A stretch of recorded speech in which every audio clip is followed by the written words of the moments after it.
You clicked on this video because you want to know how to improve your AMH to have more and better eggs. I'm going to show you the most effective path to improving your AMH, understanding what it all means and what you can do at home to improve it all.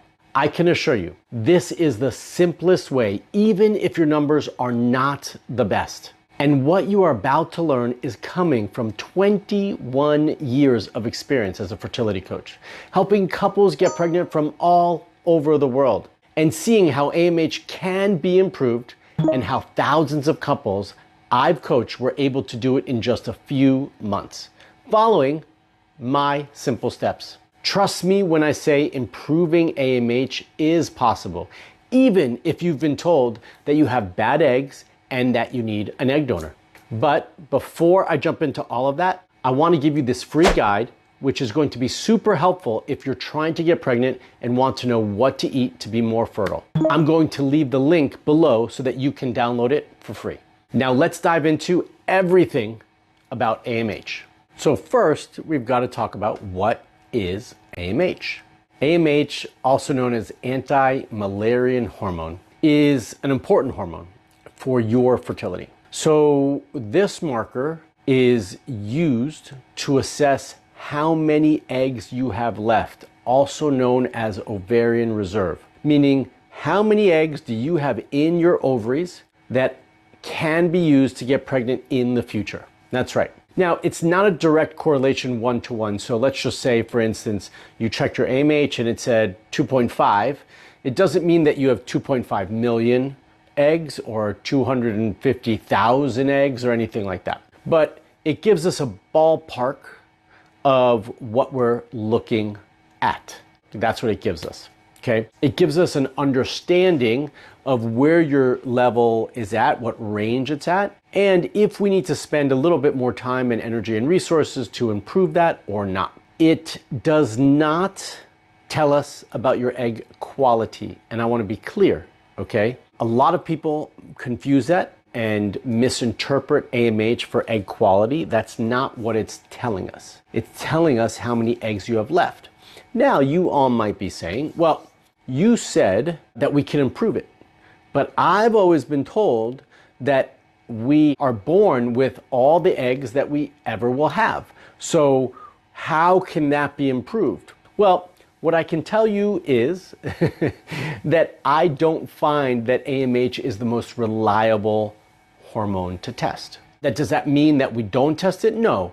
It means we do test it. Maybe we don't test it as frequently. And it helps give us some sort of guide and understanding for kind of where to put our efforts. But I don't want it to discourage you, okay? AMH can be improved for multiple reasons. One is that I don't find it reliable, and the number we get is not often really the number we have there. Two, with the proper support, that I have seen that number go up, and that there are other tests or hormones that influence or can influence your AMH levels. So for instance, if your vitamin D is too low, it can influence your AMH and cause, like on the test, to be or look low when it's actually not. Then there's this other thought that we can produce more eggs. And so if we can, and we do put our efforts into nourishing our ovaries and supporting ovarian response and reserve, then we can theoretically increase that number over time.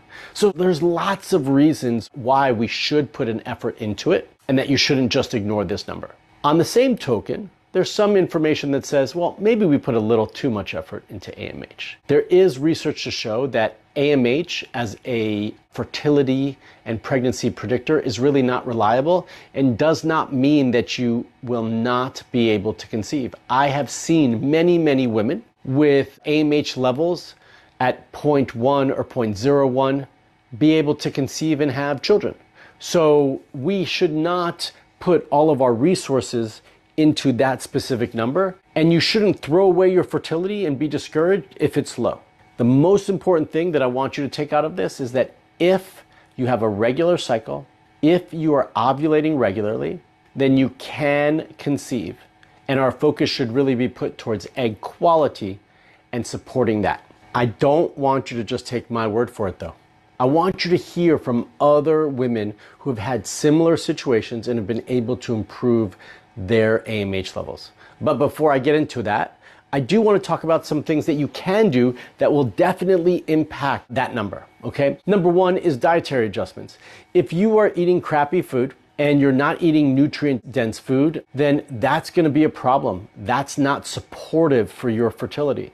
So increasing your antioxidant load through food, eating nutrient-dense food, eating foods rich in vitamin D and E and C, those are all things that are going to improve your AMH levels. Supplementation is something you all always ask me about, and that is also something that we utilize in this situation as well. Supplements are super important. So I just talked about some of those, right? I just talked about some of those in terms of food, but you can also get those in supplements. So vitamin D, E, and C. We can also utilize CoQ10 appropriately for this. Other supportive antioxidants like resveratrol, and potentially for some of you, maybe even DHEA if you test your hormones and it shows that you absolutely need it. One other variable that I have found that directly impacts all of our hormones, AMH is not excluded, is stress. So working on stress management in a healthy way is going to absolutely support all your hormones, and AMH is going to be at the top of that list. So I want to share some stories for you. So let me grab this over here and we're going to pop these on the screen as well for you. Okay. So this first one says, back in April, I was on the edge of despair. You can read it while I'm reading it as well. My hormonal levels were horrible. FSH 22, AMH 0.11, estradiol 23. Today, after Dr. Mark Sklar's diagnosis and program, FSH is 9, AMH is 1.19. She had it at 0.11, now it's at 1.19. That's a huge, huge change, okay? And estradiol 70. I'm still waiting for my miracle baby, but I feel much more in control of my body and my fertility. And you can read the rest there. That is just one example of what can be possible for all of you out there. Another one. She says, big fertility win, actually huge for me. We ask everyone to share their fertility wins in the program, and this is why they say that. You might have heard me say that as well. I want to share here with all the ladies struggling with AMH, it is possible. Don't let clinics and doctors convince you it's not possible, please. Mine was ultra low, like 0.05. And after all work I did yesterday, this is my result, 0.58. She went from 0.05 to 0.58. Amazing, okay? It took time, like 10 months, wasn't an overnight journey, and I'm even expecting it to go up to 1.5. That's my goal, and it will go. I still haven't done oxygen chamber and a few other treatments promised to raise it naturally. But you could read, right? Like, she put in the time, and this is the result. Okay, so this is truly, truly amazing when it comes to what is possible when you do put in the right effort. Another way that we help to increase and improve AMH and be supportive of ovarian function is increasing blood flow to the ovaries. What are some things that you can do to do that? Well, there's some simple things for sure. So exercise is one of those things that you can do to improve blood circulation to your ovaries, which will help AMH over time. It could be low impact, moderate cardio. It could be some yoga, just some walking. All of that's going to improve circulation, okay, in this situation. Another thing that I love for this is acupuncture. Acupuncture has been shown through research to improve blood circulation throughout the body, and if it's done right, we can direct it right to the pelvic area and to the uterus and ovaries. And so that's another tool that you can utilize to improve your AMH. And another one is we've got to address any hormonal imbalances, right? You heard some of those testimonials. I think it was the first one where she said my FSH and estradiol were off as well. She mentioned her FSH, AMH, and estradiol.